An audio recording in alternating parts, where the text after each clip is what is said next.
காலங்கடையில் சட்னி செய்யலாம், தக்காளி போட்டு கேரட் போட்டுன்னு சொல்லிட்டு கடைக்கு போகலான்னு போனேன். அவங்க கிட்ட பண்ணுவேன்னு தெரிஞ்சிச்சு, பர்ஸ் எடுத்துகிட்டு வர மறந்துட்டேன்னு. ஹாய் வியூவர்ஸ், நான் உங்கள் எஸ்கே சவுதி அரேபியா ரியாதில் இருந்து. பர்ஸ் எடுத்து மறந்துட்டேன்னா இப்போ என்ன பிரச்சனைனா, சூப்பர் மார்க்கெட் கிட்ட வரைக்கும் போயிட்டேன். இங்கேருந்து கொஞ்சம் தொலைவு. அங்கே போய் ஞாபகம் வந்தது பர்ஸ் எடுத்துகிட்டு வரலன்னு. சரி, பர்ஸ் எடுத்துகிட்டு வந்துடலாம்னு சொல்லிட்டு இங்கே கிட்ட வந்துட்டேன். 3 மாடி கீழே வந்த பிறகு தான் தோணுது, ஒரு தக்காளி மார்க்கெட்டில் இல்லைன்னா செய்கிறது, பர்ஸ் மேலே எடுத்துகிட்டு வந்து அங்கே போய் தக்காளி இல்லை என்ன பண்ணுறதுன்னு ஒரு குழப்பம் வந்துச்சு.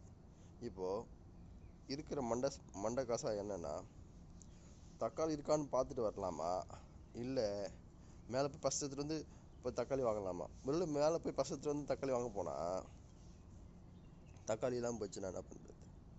ஒரு வேளை தக்காளி வாங்கலான்னு இப்போ போய் தக்காளி செக் பண்ணிட்டு ரிட்டர்ன் வந்துட்டா, ஒரு வேளை தக்காளி இருந்துட்டா 2 வேலையாகுமே. மேலே அங்கே போயிட்டு வர மறுபடியும் மேலே போயிட்டு வர மறுபடியும் அங்கே போயிட்டு வாங்கிட்டு வரணும், 2 வேலையாகுமே அப்படின்னு 2 எண்ணம் தோணுது.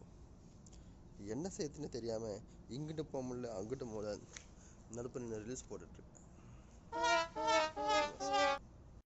ஹாய் வியூவர்ஸ், இந்த சப்ஸ்கிரைப் பண்ணிட்டு கொஞ்சம் தட்டி விடுங்க பார்ப்போம்.